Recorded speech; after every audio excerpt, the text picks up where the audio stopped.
icambere mbona ca konta muri zino match kwari Alonso kuraba yuko omwe zino match zimusigira nka elema zindi zibiri canke zitatu byukurabona dakekeranya kwizi ndazivumbuye ndazikeneye ico rero umuntu ashobora kwibaza ati yarakireyishije canke kiracariye sheke ico ni kibazo ciki cyumumenyereza niwe ukucishura niwe yakibonye twebwe dushobora kubivuga uko twabibonye mugabo bitugizaho dutandukanira no mumenyereza ntavya n'ubundi twe ntidufise iryo jisho ryo buhinga cyane turafise abo twabonye navuze ko je nashimye umunyegori hari igihungu kiri muri defense centrale ciki je agose gutya Delengre kiriya gihungu ni gikinyi ciza cyane cyakinye cyatanguye match zibiri zose kariya gahungu kakameti ko kuri Alfu nako gusa koko nabonye ntikari for defensive ntikari for defensive nabonye umengo karo kuntu n'ukuntu umengo kararuha n'ingoga no mu kugaruka umengo birakagora ariko nakaelema keza nako nyene kagaragayemwo ikintu cyambere usho kuvuga ngo umumenyereza niwe yavyiboneye niwe ashobora kujija ati jewe ivyo nakuye muri izi nkino zibiri nizi muga ntaho biri butandukanire n'umusaruro twakuye muri izo match zibiri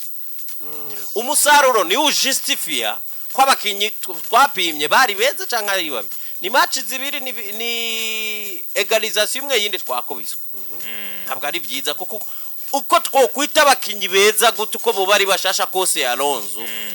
iyo batsinze kibi kimenyetso cyambe ko tuga byukuri twe espoir ya mbere yuko twaronsa abakinyi beza nuko badutsindira match ico naco ni cyabonetse nta match badutsindiye na match ziheruka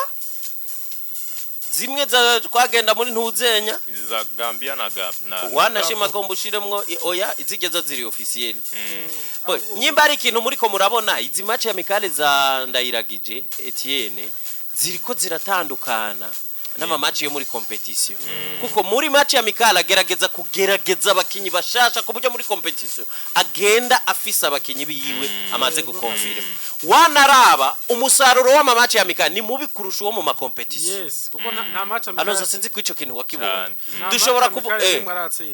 nta match ya Mikala nimwe aratsinda muka muri competition turafise zinga hamaze gutsinda kandi kiri important ni cyahe ni kiriya doka muri rusange kibazo mbona Etienne ari karagira vyukuri twa turakenya abakinyi turakenya abakinyi Alonso nyimba wabibonye turakenya abakinyi kuko urabona ko ari karagerageza kurondera abakinyi mu bashasha bakiri nabato mugabo biriko biramugora gose burya match zitanu kiki match zitanu wa Mikale hatarimwo competition mvuze zitanu vuga zibiri zo muri Indonesia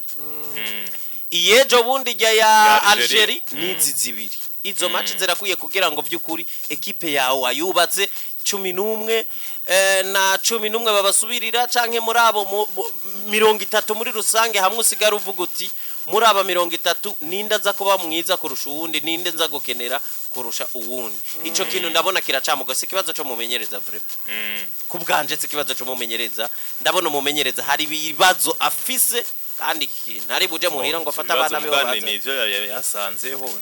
yarasanzeho mugabo uko twabibona kare uko twabibona twabona umengo equipe nationale y'u Burundi irikigira abakinyi bakuze benshi barageze gusubirizwa twe twabona yuko haje mumenyereza agafata ingingo akavyitondera bizomworohera kuko twe tuba tubona ko umengo talent twigira tuzibura ariko no munsi nivyo ari karagerageza muga turiko turabona uburyo bimugora abakinyi turabakenya Alonso turabona ko nkuko yiva ko aravuga Etienne Daragije ariko ararondera sorti yaba bakuze ndavuga ba Cedric Amisi ndavuga ba Saido ntibazonkiza n'abandi eske ku nkino wo wararavye uravye abashasha urabona yuko novuga yuko uguhindagura abo bakinyi abazana hari abakinyi urabona barakonvenka uvuga uti aba barashobora kutwibagiza Saido ntibazonkiza canke Cedric Amisi biriko biraza kubwanje biriko biratera intambwe novuga ishemeye niko no bivuga kuri uno mwanya amaze novuga ari ku ntebe y'umumenyereza mu gwiserukira gihugu twebwe burya ibibanza kenshi bikunze kutugora mu guserukira gihugu canke n'ubundi bikiduhanga gusubiriza mu guserukira gihugu kiki ni ibibanza banashima nabwo ari byinshi cyane ni umunimero 9 sivyo umunimero 9 aza gusubirira novuga aba Saido Berahino ubona neza yuko muri ntibakiri disponible byabo byararangiye voilà urumva nimero 9 twari dufise mu ntamba mu rugamba nka Bafisto Abdurazak biragoye cyane gose kubaronka kuri no munsi nivyo biriko biramugora ariko Rofet Ken ovuga kugeza ubunye ariko araronka nka elema nkizi za ba Pacifique niyo ngabire uraza kubona ko nko kuri match zinga hamaze kumukinisha agerageza novuga gutanga icizere kuri ya poste ni ku nimero 9 ni ku nimero novuga aba bawinga babiri uraza kubona yuko mu minsi heze twari dufise uyu unye Cedric Kamis ndiko navuga muri generation of gihe Cedric Kamis twari dufise uyu unye Seleman Dikuman aba nibo bagize novuga imyaka myinshi bayoboye hariya anyi ariko rero kubasubiriza uraza kubona yuko wewe ku ruhande rwiwe kuvyo ariko arubaka kuvyo ariko arazana uyu Liyongora aratanga icizere yego biriko biraza ku ruhande rumwe ariko ku rundi ruhande naho haracari ico gukora nico gituma ubona yuko rimwe na rimwe arahashira kana k'Imana Bienvenue haracari moto nivyo aratanga icizere muri kazoza ariko kandi akavuga ati uriya mo amisi nawe nibwo rimwe na rimwe yagiye arashikirwa n'ibibazo ku myaka yiwe mikeyi haraho ko mugarukana akaza mu bihe byiwe urumva ku ruhande rwo hagati twebwe uretse novuga uyu mukinyi Saido ntibazonkiza ubona neza yuko hari hakazi ko kumusubirira ariko vy'ukuri turamaze kubona yuko uyu mukinyi Abedi Bigirimana nkuko Yves yabivuze ashobora kuza novuga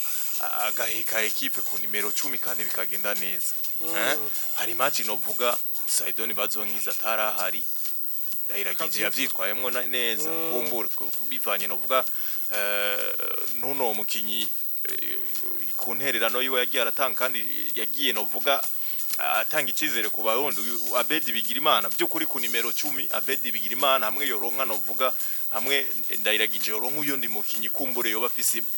yoba akina nk'ya style byo byiza gusumba twara unye Shasira kiza twaravuga ati by'ukuri turaronsa umusubirizi wande wa Saido ni bazonkina ariko nawe yagiye ashikirwa n'ibibazo by'imvune bitamworoheye gusa na ruri yagwego kurushikira si cyane bamubona nko muri club ashobora kuba ari umukenye mwiza mugabaza muri equipe nationale apori ukabona ko igenda ariko uko biri kose kuri izi match zingahe kuri iyo performance uko tugenda tubona kuri Abedi Bigirimana aratanga icizere hagati ku nimero 8 ni kibazo gikomeye kuko kuva aho dutakarije Papi Fati uraza kubona yuko kugeza ubunye atamu nimero 8 turaronka donc ari complet ari stable impande ya Nyango urabona ko hariho akantu kakabide kuko ugiye gushiraho uraza kubona ko kuri Etienne Dairagije yarashiriho uyu mana kinarico kimwe ni bafise rimwe nk'ivyanyange urumva n'ugwego rwabo ubona bitandukanye voilà aha rero ku nimero 8 haracari hakazi ko gukora cyane kuri no maelema ariko agenda azana hirya no hino agaruka nagira niho ubona ko nubundi bitaramukundira hama ikindi kibazo gikomeye ni kuba alphabet aba fullback aba fullback by'ukuri ni kibazo kidasanzwe kugeza ubunye uraza kubona yuko ariko aragerageza kurondera umusubirizi wa Nduwarugira haraje ba Marco Nduwarugira deja no guhengeka nawe urumva yaje hari yaruko twamaze kubura twebwe kuva aho tuburiye bazumutima hari ba Makenzi bakaya ba Sanlo aho rero turiko aho dusubiye mu myaka ingahe imyaka nka 10 ngahe iheze urumva iki kibazo carajikiri harira mu mugwiserukira gihugu nari no gushikana n'ubu haraje ba Philippe Nzeyimana biranka rero kugeza ubunye atanguye kuza araronderera hose niho kuza novuga haza ba mukono eri baza kugerageza hariya anye aba bakinyi novuga babavuye hariya anye baba binationo urumva kugeza ubunye rero uraza kubona yuko nubundi kuharonka novuga abasubirizi hariya anye biracafata umwanya